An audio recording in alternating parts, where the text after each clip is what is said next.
Et Elon, ah oui, on a une nouvelle star, une star est née, Elon.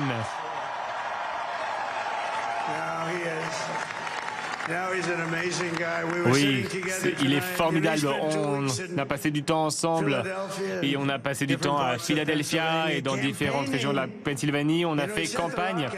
Il a envoyé une fusée dans l'espace il y a 2 semaines. J'ai vu cette fusée, je l'ai vue revenir. C'était sublime, elle était toute blanche lorsqu'elle est revenue, elle n'était pas aussi belle, elle avait énormément brûlé. Et il m'a dit, on n'a jamais trouvé une peinture qui pouvait résister à une telle chaleur. Mais la fusée s'est redressée à son retour, c'était incroyable, hein. C'est comme un immense bâtiment, on a l'impression que c'est petit, mais c'est une très grosse fusée. Elle est arrivée, elle est descendue, on a vu le feu, on a vu les moteurs, et je me suis dit, seul Elon est capable de faire ça.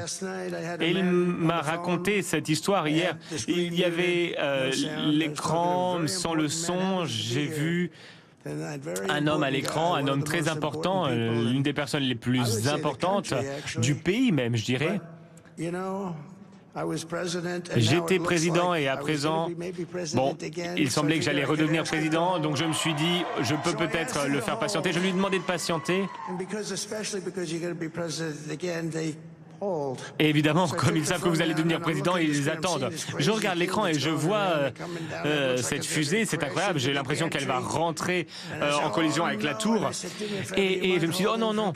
Et j'ai dit, est-ce qu'on peut attendre un instant, je veux voir ça. J'avais l'impression que c'était un film de science-fiction. Je pose le téléphone et il a attendu pendant 45 minutes.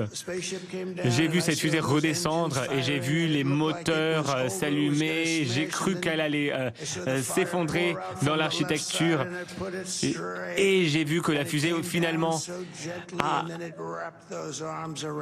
s'est bien positionnée, a été saisie par cette tour, comme quand on attrape un bébé pour le coucher le soir. La tour a attrapé la fusée et j'ai dit, Elon, c'est toi qui as fait ça?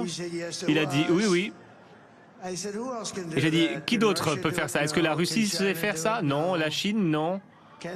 Est-ce que les États-Unis sont capables de faire ça sans toi? Non, non, non. C'est pour ça que je t'aime, Elon. Et lorsqu'il y a eu la tempête Eileen, qui a frappé la Caroline du Nord énormément, cet ouragan a frappé cet État, c'était un terrible ouragan. Il y a eu énormément d'inondations et la population de la Caroline du Nord est venue me voir et m'a demandé est-ce qu'il serait possible pour vous de prendre la parole et de parler à Elon Musk. On a besoin de Starlink. Qu'est-ce que c'est Starlink? C'est un système de communication. J'ai appelé Elon.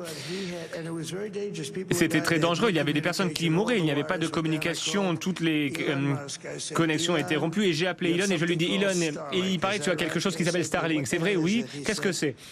Il a dit, c'est un système de communication qui est très bon. Je lui ai dit, Elon, ils en ont besoin. Ils en ont vraiment, vraiment besoin en Caroline du Nord.